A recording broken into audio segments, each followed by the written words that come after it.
Yo, what up, everybody? It's your boy Dan, man. I just want to say thank you again for tuning in to another episode of Pearls of Wisdom. And today's gem is quite extravagant when you truly break it down.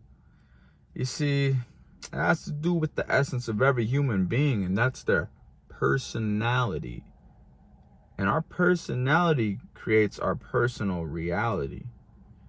And when you really break that down and simplify such a sophisticated terminology, so we can deploy it and be able to understand it, to build this connection, and each of us as individuals can see what we need to do, what are the steps necessary that we need to take an initiative on so that we can grow into our higher selves and our best selves and be in the alignment of who God wants us to be. It's really comes down to a bag of habits, If we look at our habits, that really accumulates to our character, and our character attributes to the lifestyle that we live and what reflects back to us on our outer external world from internal decisions and our way of thinking that makes us a human being. But what kind of human are we being? It's like, am I being a good person? Am I being a bad person? I guess that's all preference, But when you think about it, our actions from our past attribute to where we are today. And a lot of times, we could be the victim and play that game, but it's like a dog chasing its tail, You never want to be known for the sad story, even if you got some bad cards in life. I had a friend. He would always complain to me about a situation, the way he is, the reason why he is the way he is because the way his mom treated him growing up, and it kind of handicapped him from why he wasn't getting things done in life. And I would always tell him, listen, man, I love you like a brother, but I need you to recognize that you don't have to tell yourself that same sad story. Dude, telling yourself that sad story over and over again is not gonna make anything better. It's not attractive to girls, man. Like, you gotta be a leader. You gotta be a man who steps no matter what he feels. The emotions are for the girls, man. And I know as men, yes, we're able to feel. We're able to allow ourselves to feel. If you need to cry, you get them tears out, man. You do what you gotta do. And that's okay. And I'm all for that. But don't ever get so swayed by emotions. Oh, I don't really feel like doing it, so I'm not going to do it. Say you want to work out, you want to get buff, your boy just went to the gym. You ever seen a shark flex, dude? Don't even get me started, man. But listen, in the beginning when I was going, I was like, wow, this is, obviously it's brutal when you're a skinny dude trying to get your momentum going. But you get through those first 2 or 3 days, you find there's actually a rewarding dopamine feeling from actually getting into motion. And I find it the hardest decision is just making the decision itself. Like, hey, I'm going to the gym. If I get swayed by emotions and I get off of work, I'm like, oh man, I had a long day where I don't really feel like going today. Well, now I'm missing out on, holding myself on pause, not being able to attribute to the day and making the day count. That's going to accumulate to what I wanted to see from myself. I wanted to get buff, man. I wanted to be the Mexican Terry Crews, dude. And if I allow my emotions to sway me, I will miss out on that day, a day that we will not get back. And I always tell people the best way to narrow down your action is to remind yourself that you are young once. Or if you're 30 or 40 watching this, even if you're older, hey, you will not get this day back. What would your higher self that has the outcome that is cheering you on, telling you, hey, man, you got this. He's just looking back to the past. And right now you're in action and the idea of his imagination, reflecting on the past, on what it took to get there. Now, what did you do? Did you make him proud? Did you make him happy? Did you step in faith and show up regardless of how you felt? Because I promise you, once you show up, and you get the momentum going, man, you feel good. There's a dopamine spike there, man. You feel proud of yourself, where it's easy to trick yourself into going to the gym, as if I think Joe Rogan said it. He said, man, the way I trick myself going to the gym, I just tell myself, I feel all right now, but if I did go to the gym, I feel a lot better. And all respect, when I heard that, I was like, dude, that really helped me just to show up for myself. But yeah, you know, and even to the people who have that personality where, say, you know, maybe they're shy or a little timid, and they probably want to be a speaker, or they probably want to do something on YouTube or be an influencer, but they just don't know how to hop over that hurdle of doubt. And trust me, man, we all go through it. Your boy, for a while, I wanted to do videos like this, and I was like, yeah, I'll make a video. You know, I like receiving a lot of content and you know, on this type of category, to be exact, a lot of great influencers, but I would always just fall into the habit of just constantly overwhelming myself with content and not doing nothing with it. And I was just like, geez, you know, knowledge does not mean anything unless you apply it. And I know you probably heard it. If you haven't, well, there you go. Write it on a notebook or a little side sticky note if you like. But dude, I mean, it is amazing what the mind can do if you choose to submit it to your principles and your authority, you know. It's sometimes we let the mind just hijack us, and we get on this autopilot where we forget that we hold the power to possess and embody the excellence that we deeply desire, and know within that little spark is just waiting to catch fire. And all it is just you looking in the mirror and getting real with yourself and having that uncomfortable talk. What are some things you've been turning a blind eye to? You know, the things you suppress will constantly keep coming back up until you learn to deal with it head on. And certain situations will keep repeating itself more than necessary if you just do not learn from it and you don't take a step back and look at the bigger picture as to how can you prevent that? What can you do next time to stop that habit, or from you feeling that kind of intensity of, you know, maybe shittiness or whatever it is, and how can you substitute those bad habits for healthier habits, you know? Hey, I used to smoke a lot of weed. I was like, geez, at one point I didn't know how I would ever function without weed. You know, I used to sell it and all of that, dude, and it was my whole environment. But actually, when I drowned myself in it, dude, I just didn't want nothing to do with it anymore. And especially when I had seen how I functioned without the weed, especially creating music and stuff, I thought the weed would make me more creative. There were some moments it was fun and all, dude, but my finishing product would never compare to as if I had stepped into the studio and recorded sober and just real clarity, pronunciation, you know? You ever hear some people like show a record, it just sounds like slurred words and like, what's going on? Like, I know sometimes it's a style for some folks, but you can really, I mean, at least for me, dude, like personally, I think I had a greater outcome just focusing sober, having a clear spirit. There's more of a higher frequency there when I record than just being stoned out of my mind and feeling good and thinking whatever I say is fly. And that wasn't necessarily the case, especially the next day when you wake up and you just hear it, you're like, geez. But yeah, but dude, I found out like, hey, I just like myself better when I'm not high than when I'm high. When I'm high, I don't even want to talk to people. Tell you the truth, I just want to be in my head and my thoughts, and sometimes it would raise some anxiety. And I kind of find the way I have anxiety is if I have so many options and I don't make a decision on what I need to do, it drives me freaking insane. So, you know, if there's any way you want to kill anxiety, just make a decision, show up. Just make a decision, say, hey, I'm going to do this, take initiative and do it. And that's how you will instantly kill anxiety. If you is curious to see how it works, try it, and then comment in the comment section. Let me know if it works for you. I guarantee you 9 times out of 10, 10 times out of 10, it's going to work. Take my word for it. But yeah, personalities, you know, man, if somebody wants to build a new habit, I think they say it takes 21 days to break a habit and to build a habit. So if you do struggle with these things, like maybe drinking or smoking, or maybe it's porn, or like lust, you know, just sexual thoughts, it happens, you know, testosterone builds up and it gets crazy. But these thoughts, you know, you got to learn to turn a blind eye to them. And at the same time, you got to work on visualizing, you know, visualize, like, see who you are today. If you look in the mirror and it gets uncomfortable, that's good. You know, you're gaining awareness. That's step 1.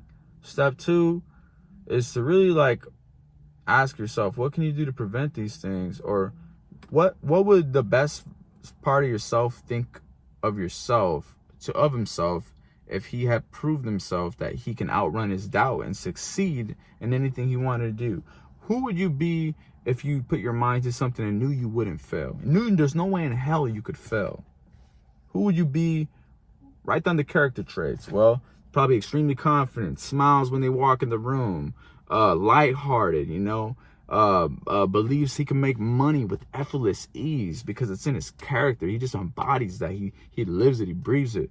You know, he is maybe he's a social animal. He likes to talk to everybody. He shakes everybody's hands, and he smiles at them. He makes everybody feel welcome. I mean, these are just my kind of things where I would say on my top 5, what would that future character in me be? And someone who speaks the truth and never cowards away from it. You know, it's those things that to me, I think I aspire to be. I know I aspire to be. And I have to reinforce those thoughts and think in my head and have moments through the days where I just sit down like I am right now and just really take myself to this presence of who would that person be? What would he say? How would he talk? How would he feel though? You got to really teach the body to emotionalize that feeling, because energy and motion is emotion. If you can emotionalize that feeling in the future and allow yourself to be embedded in it, in the crevices of your spirit, and just really allow yourself to feel that life. You know, I know people struggle with this, but the more you do something, you'll get better at it. You see, the visualization thing, for those who read like Neville Goddard or Think and Grow Rich, those books are pretty incredible. You should really look up Neville Goddard or Think and Grow Rich, and dude, listen to audio. I think audio is the best. Maybe you're a visual learner, you want to read, you could do that. But dude,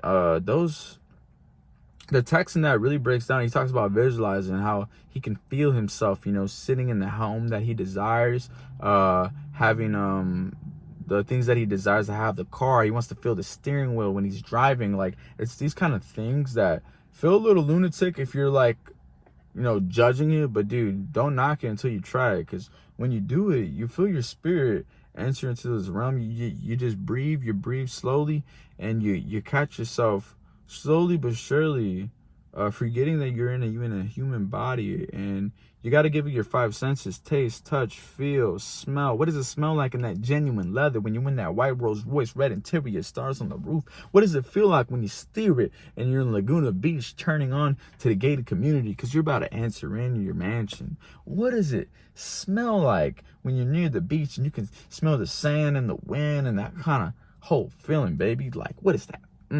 You put your senses to that. The more senses you bring to it, the more life that comes into the emotion, and you internalize it. And I guarantee you, when you open your eyes, you will feel like you forgot that you were even in this reality. And the way I like to look at it is, you know, I'm just in the future reflecting back on what it took for me to have what I have, and what did that guy do every single day to make his life make sense, you know, to have what he has. We're going to go through obstacles. We're going to go through challenges. We're going to go through so many things that pop up in front of our way. And sometimes that can discourage us. You know, if you have a limiting belief that you're not smart, dude, I'm going to tell you right now, abandon that thought and see yourself figuring out certain things that you never thought you would figure it out. Because once you prove it to yourself, you're going to be like, oh, dude, I feel like a superhero. Like, what else could I figure out? What else could I do? And once you wake that yourself up, and it really avalanches the world that you think you live in, it avalanches who you think you were the whole time, wakes you up. They say, you know, to be who you want to be, you got to kill your old self. You got to abandon that old dude. Hit the road, Jack. And it all comes down to a choice, a decision. Do you want better for yourself? Are you really as tired as you say you are of the predictable outcome? Because life is just ingredients, baby. If you do things repeatedly and expect a different outcome, I think they call that insanity. Correct me if I'm wrong. But you always got to reapproach your actions with a pure intent. Ask yourself, why am I doing this? What happens if I didn't do this? What would my outcome be? Well, if I don't go to the gym, that I'm never going to get the body I want. I'm never going to get to feel that kind of self-esteem for my health, and my health's going to be shitty. But if I do go, I'm going to get all of that. And then some. Probably get some honey dips, baby. But do it for yourself. And it's kind of just simplifying it to yourself. Our mind kind of overcomplex shit. But simplify it in a way where it's just black and white, you know? And then get yourself to take the decision on what makes sense. And what makes sense isn't always as comfortable as what doesn't make sense, you know. But that's the name of the game, man. It's not about, it's 2 pains in life, you know. It's regret or it's discipline, and you got to choose one. You got to choose one. Free will, baby. You gotta choose one. Can you see yourself 40 years old, red eyes, looking in the mirror, feeling that weight of time gone that you would never get back because you never showed up for yourself and you never had faith and you never chose to hear out God and his plan for you because you thought your plan was the way? Or can you humble yourself and say, hey, God, you know what? I'm lost. Can you guide me, God? Can you be my GPS? Can you navigate me to victory and triumph and glory, God? If I trust you with my life, can you take me to that? Can you take me there? Can you make the signs easy for me to recognize, God? Really just takes you showing up with faith, baby. How much faith do you have? You know, sometimes we look at situations in our life and they get overwhelming. Bills are due, and car insurance, car accidents. You know, maybe you get some bad news for some family members in their health.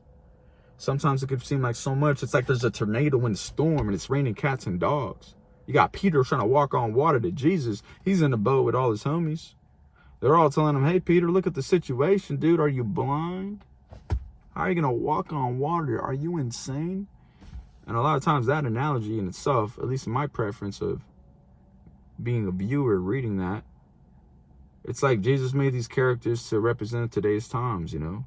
I feel like there's a Peter in all of us having that faith, wanting to experience the unknown, wanting to do the thing that everybody says is insane and crazy. Maybe they don't feel you're qualified for. But I'm here to tell you, step in faith and listen to Jesus' words. Because everybody else is going to claim they know what's best for you because they're close to your heart. But don't be deceived, because even the ones close to your heart can deceive you. And I'm sure they have the pure intentions, but don't judge them, you know. Sometimes it's out of fear. It eradicates them to see you step out. They just like justify their views in any way. Just know some people really mean well, you know. Don't take things to heart. But what God says you can do, what he said you can do it all. Just have faith in him. You can do the impossible. God makes the impossible with faith bridge the gaps to the possible. And it's amazing. And I'm just here to say, yo, like, really invest in God's wisdom, not your pride. Because pride will kill a man. Pride will make you lose long, important years of your life if you don't admit that you got it. And I say all that to say this. When Peter sank, Jesus lifted him up. He's like, Peter, oh, Peter, ye a little faith, what happened? And I'm paraphrasing. I know it probably says something like in a different text, but Peter had to recognize and self-reflect. And I'm sure he recognized, like, oh, Lord, well, I looked at the rain instead of you. I had a little more faith in the rain instead of you. And that's when I lost it. And I think that's just an important story in the Bible that could teach us all something. What kind of character are we? Are we a character of faith? Or are we a character of fear? What kind of pain are we choosing? Is it regret or is it discipline? Do you want to live in chaos or do you want to have peace and restoration? You want to be in commune to your higher self and in alignment to the powerful embodiment of excellence that God intended for you to be and who he created you to be. To see the beauty and be in harmony with true love above all else, self-respect for yourself, and respect for the people you care for. I'm just saying, man, it's a conversation. We got to talk about it. But there it is right there. Just another gem and a pearl of wisdom. Make sure you cherish this, my friends. Share, like, subscribe. And we're going to keep it pushing. I appreciate y'all. And why don't you comment in the comment section. What was your favorite line? And just quote it. What spoke to you the most? What really cranked up the volume in your heart today? Alrighty. I love y'all so much. And if anybody hasn't told you today, well, guess what? I just told you right now. I love you so much. We're just talking all the way to the dark, but it's all good. Because even in the darkness, there's light, baby. You see that light behind me? That's the Lord, baby. That's the good Lord. Shout out everybody for tuning in.